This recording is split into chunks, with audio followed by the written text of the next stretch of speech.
শুভ দুপুর বন্ধুরা। দেখো রবিবারের দুপুরের মেনুতে কি আছে।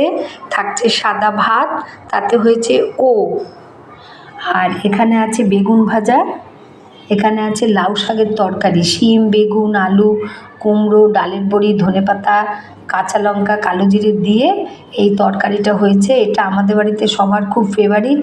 এটা শীত পড়লেই লাউ শাক পাওয়া গেলে এটা আমরা আনি, তাই তরকারি হয়েছে। আর এখানে আছে দেশি মুরগির ঝোল, একদম গরম গরম রান্না করে নিয়ে আসলাম। আজকে ছুটির দিন, রান্না বসাতে একটু দেরি হয়ে গেছে, তাই ওই জন্য একটু বেলাও হলো, ভিডিও দিতেও একটু দেরি হলো।